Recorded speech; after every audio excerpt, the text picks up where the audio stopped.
नमस्कार। हमारे पेशकश में आप सबका स्वागत है। आपके साथ मैं हूं साकिब सुमन। डीजीपी मनोज यादव अयोग्य, यही सवाल इस वक्त पूरा हरियाणा पूछ रहा है कि क्या वाकई डीजीपी मनोज यादव अयोग्य हैं, क्योंकि गृह मंत्री की जो चिट्ठी है उस चिट्ठी में स्पष्ट तौर पर यह लिखा गया है कि वो अयोग्य हैं।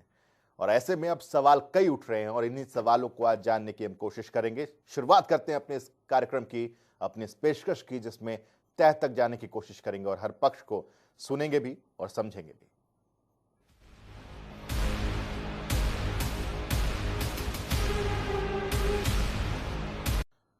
एक के बाद एक चिट्ठियां लिखी जा रही हैं गृह मंत्री की तरफ से। पहले चिट्ठी में इस बात का जिक्र किया गया कि एक्सटेंशन ना दी जाए।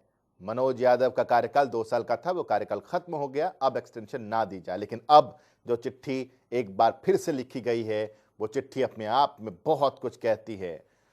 हम आपको वो चिट्ठी दिखा रहे हैं जिसमें अनिल विज ने कहा कि ये अयोग्य अधिकारी हैं, इनके कंट्रोल में इनके विभाग के अधिकारी नहीं हैं। वो ये भी कह रहे हैं इस चिट्ठी में कि जो किसानों का आंदोलन हुआ उस दौरान पुलिस पूरी तरीके से जो नियंत्रण रखना था उसमें चूक हुई, मिसमैनेजमेंट की बात यहां पर इस चिट्ठी में की गई है। The way he has mismanaged the farmers agitation, it is not the interest of the state to continue him as DDP.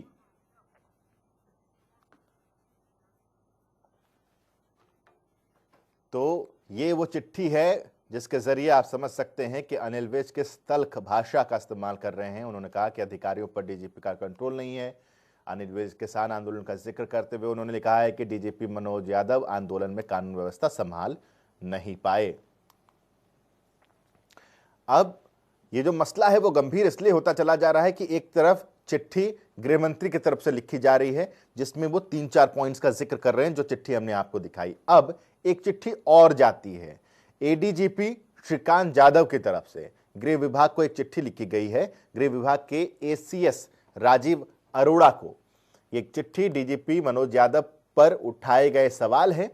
ADGP ने इस चिट्ठी में कहा कि Haryana state narcotics control bureau को लेकर डीजीपी का जो रवैया है वो नकारात्मक है और उदासीन है। 9 महीने बाद भी नारकोटिक्स ब्यूरो का अपना कार्यालय तक नहीं है। ये इस चिट्ठी में इस बात का लेखा जोखा है। ये चिट्ठी एडीजीपी श्रीकांत यादव की तरफ से डीजीपी के अगेंस्ट गृह विभाग को लिखी गई है। एक और चिट्ठी से हम आपको रूबरू कराना चाहेंगे और उस चिट्ठी का मजमून ये है कि ये जो तीसरी चिट्ठी हम आपको दिखा रहे हैं, ये चिट्ठी ये है जिसमें 7 दिन के अंदर डीजीपी से जवाब तलब किया गया है। लिखित में स्पष्टीकरण मांगा गया है। किस मामले में? श्रीकांत यादव ने जो शिकायत की थी उस शिकायत के मसले पर गृह मंत्री ने डीजीपी से जवाब मांगा है। 7 दिन के अंदर डीजीपी को जवाब देना होगा कि आखिर श्रीकांत यादव जो आरोप लगा रहे हैं कि 9 महीने बीत गए, नारकोटिक्स कंट्रोल ब्यूरो हरियाणा का एक कार्यालय तक नहीं खुला, फंड रिलीज तक नहीं हुई। और इस मसले पर हम चर्चा करना चाह रहे हैं और भारतीय जनता पार्टी के प्रवक्ता प्रवीण अत्रे जी हमारे साथ इस वक्त जुड़े हुए हैं। प्रवीण जी, बहुत बहुत स्वागत है एक बार फिर से जनता टीवी पर आपका। अब सवाल ये है प्रवीण अत्रे जी कि एक अयोग्य अधिकारी को, कोट कर रहा हूं, एक अयोग्य अधिकारी को हरियाणा सरकार क्यों चाहती है कि वो डीजीपी के पद पर आसीन रहें? क्यों उनका एक्सटेंशन मांगा गया, उनको एक्सटेंशन दिया गया? साकेत जी, आप इस तरह से भी देख सकते हैं कि वर्तमान हरियाणा सरकार, खास तौर पर भारतीय जनता पार्टी, इसमें इंटरनल डेमोक्रेसी कितनी मजबूत है। नहीं, ये तो आप डैमेज कंट्रोल कर रहे हैं। आप डैमेज कंट्रोल कर रहे हैं। अपनी सरकार को बचाना, अपनी सरकार को बचाने की कोशिश आपकी तरफ से हो रही है। प्रवीण अत्रे जी, आप भी इस बात को अच्छे से समझ सकते हैं। साकेत जी, मुझे एक बात बताएं, एक प्रवक्ता का काम क्या होता है? मैं एक प्रवक्ता हूं, अपनी पार्टी का पक्ष रख रहा हूं, उस पे आप क्या विश्लेषण करते हैं, किस तरह से देखते हैं, उसके लिए आप स्वतंत्र हैं। लेकिन मैं अगर बात कह रहा हूं तो सत्यता के आधार पे बात कर रहा हूं। एक समय ऐसा था हरियाणा प्रदेश के अंदर, एक मंत्री उस वक्त के मुख्यमंत्री के बारे में मीडिया में ये कह देता था कि उस मुख्यमंत्री ने पटवारियों की नौकरी में धांधली की। तुरंत उस मंत्री को मंत्री पद से हटा दिया जाता था। आप पुराने पत्रकार हैं, आप जानते हैं मैं किस मंत्री की बात कर रहा हूं और किस मुख्यमंत्री की बात कर रहा हूं। आप ये भी जानते हैं जब एक मंत्री ये कह देता है कि मेरे विभाग में बिजली मीटर खंभों की खरीद में घोटाला हुआ, तो उस वक्त के मुख्यमंत्री तुरंत उनको पद से हटा मुझे तो इतना बता दीजिए ना प्रवीण अत्रेय जी कि एक अयोग्य अधिकारी के हाथ में हरियाणा का पुलिस महकमा क्यों दिया जा रहा है? देखिए ऐसा है, मुझे एक बात बताएं साकिब, आपकी दृष्टि में आपका कोई सबॉर्डिनेट बहुत काबिल है, परंतु मेरी दृष्टि में वो नाकाबिल है। लेकिन निर्णय लेने का अधिकार साकेत का है कि उसको नौकरी पे रखना है या नहीं रखना है, तो निर्णय साकेत ही लेंगे, मैं तो नहीं ले सकता, भले ही मेरा दृष्टिकोण कुछ भी हो, भले ही मेरे विचार कुछ भी हो। मगर उससे तो सफर तो प्रदेश को करना पड़ेगा। नहीं, बिल्कुल नहीं, क्योंकि साकेत जानते हैं कि उनका वो सबॉर्डिनेट बहुत काबिल है और साकेत को पूर्ण विश्वास है और साकेत प्रदेश का भला चाहते हैं, तो कैसे प्रदेश को भुगतना होगा? तो आप इतना तो मानेंगे कि दोनों का आकलन एक ईस्ट और वेस्ट है?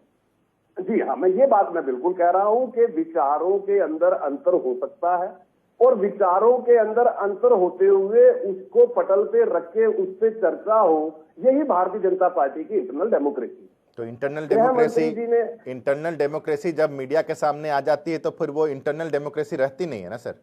नहीं, देखिए मीडिया को आप कमजोर मत आकिए, मीडिया हमारे लोकतंत्र का चौथा स्तंभ है, लोकतंत्र को स्थापित रखने में मीडिया का सबसे बड़ा योगदान रहता है, तो मीडिया से चीजें क्यों छुपाई जाए? अच्छी बात है कि मीडिया अपने स्तर पे विश्लेषण करे, लेकिन मीडिया विश्लेषण करे सत्य सच्चाई के आधार पे, ये हम उम्मीद रखते हैं और मैं आपसे भी यही उम्मीद कर रहा हूं। हमारे साथ प्रवीण अत्रेय जी, सूर्य कुमार शुक्ला जी, पूर्व पुलिस महानिदेशक उत्तर प्रदेश, वो जुड़े हुए हैं। सर बहुत बहुत स्वागत है सर आपका। और अजय सिंगला जी कांग्रेस की तरफ से हमारे साथ जुड़े हुए हैं। अजय जी आपका भी बहुत बहुत स्वागत है। सूर्य कुमार शुक्ला साहब, मैं एक सवाल आपसे सर ये करना चाहता हूं कि एक डीजीपी लेवल के अधिकारी के साथ जब इस तरीके से खींचतान हो कि मुख्यमंत्री चाहते हैं कि उनको एक्सटेंशन मिले, गृह मंत्री नहीं चाहते कि उनको एक्सटेंशन मिले, ऐसे में उस अधिकारी की मनोस्थिति क्या होगी सर? जहां तक उस अधिकारी की मनोस्थिति है तो इसमें स्पष्ट आदेश है कि कौन चाहता है और कौन नहीं चाहता है। ये पुलिस विभाग के अधिकारियों के लिए बहुत मायने नहीं रखता, क्योंकि जो लिखित आदेश आएगा कि ये काम किया जाना है, वो स्वाभाविक है कि कानून की मर्यादा और सीमा के अंतर्गत ही आदेश दिए जाते हैं और दिए जा सकते हैं। तो ये तो प्रारंभिक चरण की बातें होती हैं। मैंने बहुत लंबा अनुभव इसका किया है कि कभी होता है कि कोई लोकल अधिकारी नहीं चाहता, कभी विभागीय अधिकारी नहीं चाहता, कभी कभी होता है राजस्व के जो अधिकारी साथ में काम कर रहे होते हैं, कमिश्नर साहब, डीएम साहब, वो नहीं चाहते, दूसरे अधिकारी चाहते हैं। तो इस प्रकार के अंतर विरोध या कहिए मनभेद आते हैं।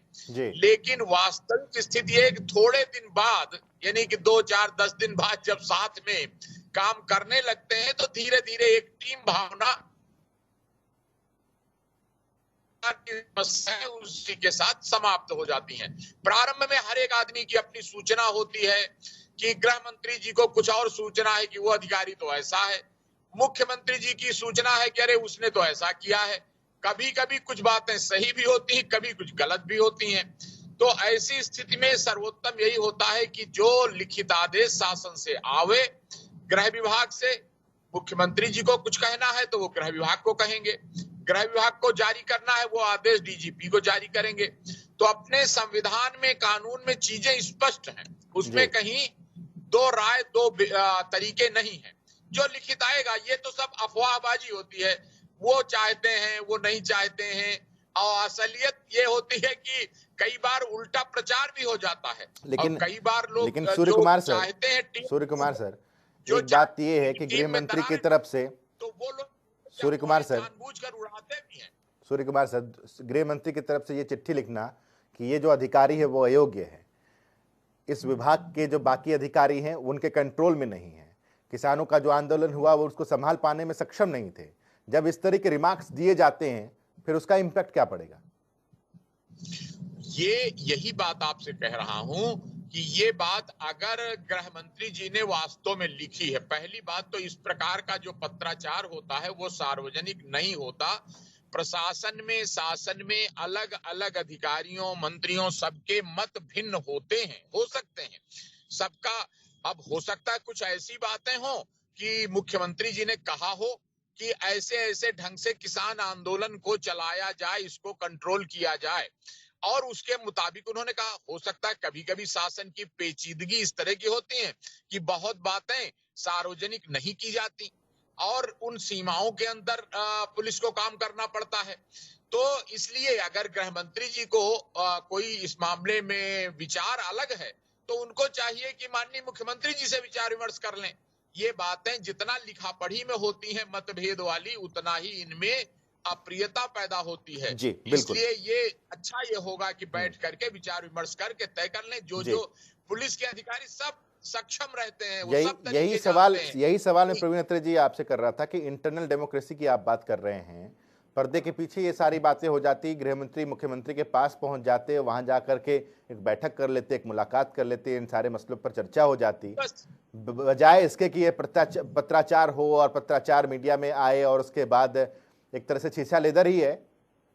देखिए साकेत, एक तो पहली बात यह है कि अगर माननीय गृह मंत्री ने कोई पत्र लिखा तो स्वाभाविक है उन्होंने तो पत्र मीडिया में जारी नहीं किया होगा। मीडिया के अपने रिसोर्सेज होते हैं, अपना तंत्र होता है जहां से मीडिया को पत्र की प्राप्ति हुई। तो इस बात को तो आप नहीं कह सकते कि गृह मंत्री ने चाहते थे कि मीडिया में चर्चा हो, ये तो मीडिया की तत्परता है। लेकिन साथ में शुक्ला जी ने बहुत सी चीजें स्पष्ट भी की।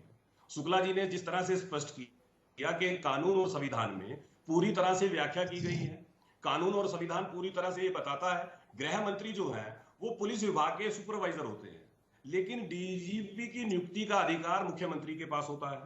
और कोई किसी अधिकारी के बारे में अगर आपकी धारणा कुछ अलग है तो ऐसा तो नहीं है कि वही धारणा पूरा हरियाणा रखे, ये तो नहीं हो सकता। और आप भी जानते हैं गृह मंत्री जी का कार्य जो करने का तरीका है और मुख्यमंत्री जी के कार्य करने के तरीके में थोड़ा बहुत अंतर हो सकता है, क्योंकि हर लेकिन आप जो बात कह रहे हैं वो मैं इसलिए कह रहा हूं कि किसी तरह का इसको विवाद की दृष्टि से ना देखें, इसको इस तरह से देखें कि गृह मंत्री जी ने अपने विचार व्यक्त किए एक पत्र के माध्यम से जो उन्होंने होम मिनिस्ट्री को लिखा, लेकिन वो पत्र अगर मीडिया में आ जाता है तो इसका ब्लेम हम गृह मंत्री जी को नहीं दे सकते ना। वो तो आपके सूत्र हैं, आपके सूत्रों से पत्र प्राप्त हुआ तो आपने उसको चर्चा का विषय बना लिया। लेकिन उसी पत्र में गृह मंत्री जी ये भी तो लिख रहे हैं ना कि he should be given extension only up to the next arrangement is finalize. तो कहीं ना कहीं गृह मंत्री जी ये बात भी कह रहे हैं कि मनोज यादव जी को नया अरेंजमेंट होने तक एक्सटेंशन दे दी जाए, तो वो इस पे तो ऐतराज नहीं कर रहे हैं, ये भी तो पत्र का ही अंग है। तो मेरा केवल इतना कहना है कि इसको किसी तरह के विवाद के रूप में ना दें। ठीक है, इस एक्सटेंशन पे एक सवाल और मैं आपसे लूंगा, लेकिन उससे पहले अजय सिंगला जी कुछ कहना चाह रहे हैं। अजय जी बोलिए। ये पत्र बताता है कि प्रशासन असक्षम नहीं है, प्रशासन अयोग्य नहीं है, सरकार अक्षम और अयोग्य।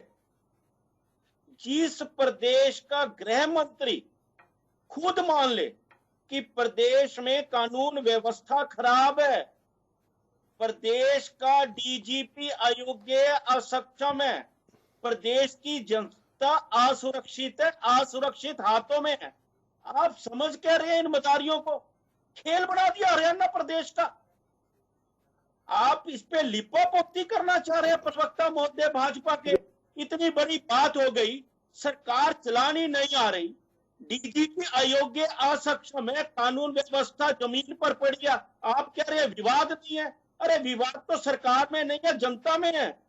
जनता परेशान है, हरियाणा इनके हाथों में सरकार सौंप दी उन्होंने। अरे कुछ तो रहम करो हरियाणा की जनता पर। आप कह रहे हैं इनकी दोनों की विचारधारा में फर्क है, विचारधारा में फर्क है, कार्यशैली में फर्क है, दिमाग में फर्क है, किस चीज में फर्क है? आदरणीय गृह मंत्री को कानून का या संविधान का नहीं पता?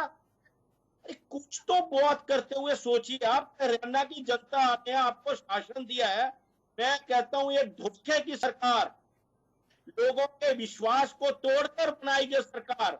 और हरियाणा की जनता के साथ क्या हरियाणा, ये तो एक ट्रायंगुलर ट्रायंगल है, सरकार बचानी, घोटालों से जनता का ध्यान भटकाना है, ये मुद्दा है।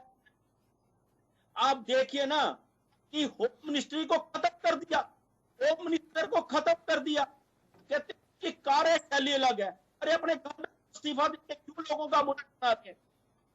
पूर्ण रूप से सरकार फेल हो चुकी है। हरियाणा की जनता देख रही है कि हो क्या रहा है उनके साथ, ठगी गई है हरियाणा की जनता। कुछ तो रहम कीजिए उनके ऊपर। मैं आपको एक दो बात बताना चाहता हूँ चल क्या रहा है हरियाणा में। आदरणीय गृह मंत्री की बात कितनी सुनी जा रही है, आप सुनिए। एक FIR हुई। साकेत जी, मेरी आवाज आ रही है आपको? जी जी बिल्कुल सुन रहे हैं हम। साकेत जी, मैं बताता हूँ हरियाणा सरकार कल चल कैसा रही है। प्रवक्ता महोदय, एक FIR नंबर 22 पंचकुला पुलिस थाने की, महिला थाने की, बहुत मशहूर है पूरे पंचकुला में। ये हुई 20 को, सन 19/2/20 को, अंडर सेक्शन 323, 406, 498, 506, 120 इसकी कार्रवाई से आश्वस्त हुआ शिकायतकर्ता। उन्होंने हरियाणा के हर स्तर पर शिकायत डाली। सीएम विंडो, विधानसभा अध्यक्ष, डीसी पंचकुला, DCP पंचकुला, आखिर में किसके पास पहुंचे? होम मिनिस्टर साहब के पास। होम मिनिस्टर साहब ने 18/11/20 को इस एप्लीकेशन को लिखा DGP साहब को, इसकी इन्वेस्टिगेशन की जाए, यमुनानगर भेज जाए। इस दिन में मुझे रिपोर्ट दी जाए। अत्रे जी ध्यान से सुनिए, आज तक उसकी रिपोर्ट नहीं की DGP ऑफिस से, और जब RTI में मांगी गई तो आज पता क्या जवाब आया? 4 महीने के बाद, on perusal of RTI application it is submitted. इस विषय पे हम चर्चा करने के लिए बैठे थे मित्र, उस विषय की बात नहीं कर रहे। और चर्चा किस चीज की है? आप चर्चा इस बात की है कि जब आपकी सरकार थी, आपकी सरकार के दौरान कैप्टन अजय यादव भूपेंद्र सिंह हुड्डा पे भ्रष्टाचार का आरोप लगाते हैं, उनको मंत्री पद से हटा दिया जाता है। चर्चा इस बात की है मित्र कि भूपेंद्र सिंह हुड्डा के मंत्री कैप्टन अजय यादव बिजली मंत्री होते हुए बिजली मीटर खंभों की खरीद के घोटाले की बात करते हैं, उनको मंत्री पद से हाथ धोना पड़ जाता है। एक सरकार वो थी और आज ये सरकार है जहाँ पे किसी भी विषय पे खुल के विचार व्यक्त किया जा सकता है, उस विचार पे चर्चा हो सकती है, लेकिन आवाज का गला नहीं घोटा जाता। ये है विषय। और जहाँ तक आप मदारी की बात कर रहे थे, राहुल गांधी के लिए तो ये शब्द बिल्कुल ठीक है, जो मदारी की तरह समुद्र में मछली पकड़ने के लिए गोता लगाता है, लेकिन जिसको यही नहीं पता देश के अंदर मछली पालन विभाग 2019 से बना हुआ, उसके लिए मदारी शब्द बिल्कुल ठीक है। लेकिन हम भी इस बात में चर्चा कर रहे हैं कि अगर DGP के अधिकार DGP अपॉइंट करने का देश, ठीक है। अब जरा एक सेकंड आप दोनों को रोक रहा हूं, जरा आप दोनों को रोक रहा हूं। अब इस पूरे मामले में श्रीकांत यादव की चिट्ठी भी आ गई है। प्रवीण अत्रे जी, श्रीकांत यादव भी लिख रहे हैं कि 9 महीने हो गए नारकोटिक्स विभाग का गठन किए हुए, एक कार्यालय तक उनको नहीं मिला है, फंड तक जारी नहीं हुई है। इस पूरे मामले में गृह मंत्री ने तुरंत संज्ञान लिया है और तुरंत DGP से 7 दिन के अंदर जवाब भी मांगा है, लिखित में स्पष्टीकरण मांगा है। यानी कि अब हर तरीके से DGP को घेरने की कोशिश चल रही है। मैं ये कह रहा हूं कि अगर पुलिस विभाग का एक ADGP अपने गृह सचिव को पत्र लिखता है और पुलिस विभाग के किसी कार्य का विवरण उसमें देता है, तो गलत क्या है? मुझे तो ये जानना है, क्या अधिकारी को अपने गृह सचिव को पत्र लिखने का अधिकार नहीं है? वो विभागीय मसला है। हम तो टाइमिंग पर सवाल कर रहे हैं। हम तो टाइमिंग पे सवाल है कि 9 महीने हो गए, अब याद आ रहा श्रीकांत यादव जी को, उनको कार्यालय नहीं दिया गया, उनको फंडिंग नहीं हुई अभी तक। जी मैं वही कह रहा हूँ साकेत भाई, ये हो सकता है कि आप किसी विषय को चर्चा का विषय बनाने के लिए चाहे टाइमिंग का एंगल लें, चाहे उसको आप विवाद कहें, वो आपका अधिकार क्षेत्र है। लेकिन अगर विभाग में कोई पत्र लिखा जाता है गृह सचिव को, और ये विभागीय कार्रवाई है, विभाग इसके ऊपर काम करेगा, विभाग के अधिकारी हैं इसके ऊपर संज्ञान लेने के लिए, ये तो एक प्रक्रिया है। इसके ऊपर हम चर्चा करें तो मुझे नहीं लगता किसी भी तरह से उचित है। वही वाला मसला हो गया, ऐसा मसला हो गया प्रवीण अत्रे जी, जैसे प्रधानमंत्री ने कहा किसानों को कि एक फोन कॉल दूर है और वो फोन नंबर ही नहीं है किसानों के पास। यहाँ भी ऐसा लग रहा है कि गृह मंत्री और मुख्यमंत्री के पास फोन नंबर ही नहीं है एक दूसरे के, कि वो एक बार फोन करके बात कर लें कि दिक्कत, मुख्यमंत्री ही पूछ लें कि दिक्कत क्या है अनिल विज जी इनसे। देखिए ऐसा है, आपको याद होगा, आपने पहले भी एक ऐसे ही विषय पे चर्चा की थी, विषय था सीआईडी का। मैं आपके साथ चर्चा में मौजूद था। मैंने उस वक्त भी ये बात कही थी, ये किसी तरह का कोई विवाद नहीं है, वो विचार व्यक्त किए गए हैं। और इसका आपने देख लिया, कुछ दिन बाद गृह मंत्री जी का बयान आ गया, मुख्यमंत्री जी का बयान आ गया, और वो विवाद जो बार बार कहा जा रहा था वो सामने आया। कोई विवाद नहीं था, लेकिन वो एक अफवाह फैलाई जा रही थी, जैसे शुक्ला जी भी अभी कह रहे हैं कि इस तरह के र्यूमर बनाए जाते हैं। अब कांग्रेसी मित्र आपने देखा, इसमें र्यूमर्स है क्या, इसमें अफवाह है क्या? अनिल विज ने चिट्ठी लिखी, वो चिट्ठी हमारे पास है, मुख्यमंत्री ने एक्सटेंशन दिया, वो बयान हमारे पास है, तो अफवाह क्या है इसमें? नहीं, इसमें अफवाह ये है कि इसको विवाद कहा जा रहा है। अनिल विज जी अगर पत्र लिखते हैं बतौर गृह मंत्री, केंद्रीय गृह मंत्रालय को पत्र लिखते हैं, तो उसमें गलत क्या है? लेकिन मुख्यमंत्री कल प्रेस कॉन्फ्रेंस में स्पष्ट कर चुके हैं कि डीजीपी साहब। अजय सिंगला जी का एक काउंटर कर लेते हैं, उसके बाद मैं काउंटर करूंगा। अजय सिंगला जी बोलिए। अजय सिंगला जी के ऊपर मैं एक बात जरूर कहना चाहूंगा कि अजय सिंगला जी अपने गिरेबान में झांकिए। ठीक है, वो अतीत की बात है, उस पर छोड़ दीजिए, बात बहुत पुरानी हो गई। सिंगला जी को सुन लीजिए एक बार अपने साथ, सिंगला जी को गोली मार दी जाती। ठीक है, सिंगला जी को सुन लीजिए, बोलिए। साकेत जी ये कह रहे हैं गलत क्या है? गृह मंत्री कह रहे हैं कि बाहर हरियाणा की जनता, सुनिए अत्रे जी सुन लीजिए, प्रवीण जी सुन लीजिए, संयम रखिए। साकेत जी गृह मंत्री ये कह रहे हैं हरियाणा की जनता असुरक्षित है, आपसे विवाद क्या है? गृह मंत्री जी कह रहे हैं कि हरियाणा की जनता को असक्षम, अयोग्य प्रशासन और सरकार चला रही है, ये कह रहे हैं। एक सेकंड प्रवीण अत्रे जी, एक सेकंड प्रवीण जी, एक सेकंड। आप तो काफी समझदार प्रवक्ता है, प्लीज थोड़ा सा बोल लेने दीजिए, let him speak. Ajay ji बोलिए। जब आपकी सरकार खुद कह रही है कि हम असक्षम हैं, हम अयोग्य हैं, हम सरकार नहीं चला सकते, हम किसान आंदोलन नहीं संभाल सकते, इस अधिकारी का यहाँ पर रहना, हरियाणा में रहना हरियाणा के हित में नहीं है, आप कह रहे विवाद क्या है? आप खुद एक अच्छे, ये विवाद नहीं है। अरे ये तो बिल्कुल क्लियर हो चुका है कि आप अयोग्य हैं, असक्षम हैं, हरियाणा की जनता आपके हाथों में असुरक्षित है, आपके मंत्री अयोग्य हैं, वो केवल कोई भी आवाज उठाता था उसको गोली मार दी जाती थी, तब जनता सुरक्षित थी। मिर्चपुर के अंदर आपने क्या करवाया? जनता सुरक्षित थी। गोहाना में आपने क्या करवाया? मंत्री, जनता सुरक्षित थी। आपकी सरकार केवल घोटाले करना जानती है, उनको घोटाले चाहिए, वो कहाँ पहुंच जाते हो? सब जनता सुरक्षित नजर आती थी आपको। हम बात करते हैं आपकी सरकार की, आप किसान की जमीन लूट लेते थे, किसान आवाज उठाता था तो गोली चला देते थे, तब आपको लगता था जनता सुरक्षित है। भाई ये कैसी सुरक्षा थी? 47 किसान गोली से उड़ा दिया आपने अपने कार्यकाल में। आपके गृह मंत्री कह रहे हैं, आप अपने गृह मंत्री की बात नहीं सुनते, भगवान किसी को ना दे। वो कह रहे हैं हम अयोग्य हैं, हाँ, हम असक्षम हैं, ठीक हम बात सरकार नहीं है, चला ठीक बात है सकते, अजय सिंगला जी, हरियाणा की अजय जनता जी ठीक बात है। असुरक्षित है। अजय जी प्रवीण अत्रे जी सही कह रहे हैं अजय सिंगला जी कि आप अपने गृह मंत्री की नहीं सुनेंगे, वो कह रहे हैं भैया अयोग्य हैं वो। देखिए ऐसा है, गृह मंत्री ने ये तो कहीं नहीं कहा कि कानून व्यवस्था की स्थिति खराब है हरियाणा में। बताइए चिट्ठी में कहा लिखा है? लिखा है, उन्होंने झूठ बोल रहे हैं। लिखा है, उसमें ये लिखा है कि किसान आंदोलन के टाइम पे वो संभाल नहीं पाए, मिसमैनेजमेंट था उनका किसान आंदोलन के वक्त। मुझे साकेत में आपको चैलेंज करता हूँ, आप मुझे चिट्ठी में दिखाइए कहाँ पे लिखा कि कानून व्यवस्था की स्थिति उन्होंने लिखा है कानून व्यवस्था, चैलेंज कर रहा हूँ यहाँ। किसान आंदोलन का जिक्र किया ना उन्होंने, किसान आंदोलन के तरफ समय में मिसमैनेजमेंट था उनकी तरफ से। ऐसा है साकेत भाई, आप बार बार अजय सिंगला के शब्दों को सत्यापित कर रहे हो। वो ये कह रहे हैं कि गृह मंत्री ये कहते हैं कि कानून व्यवस्था की स्थिति खराब है। बताइए कहाँ पे लिखा है? मैं ये बात कह रहा हूँ, आप उनके शब्दों को साबित करने की कोशिश कर रहे हो।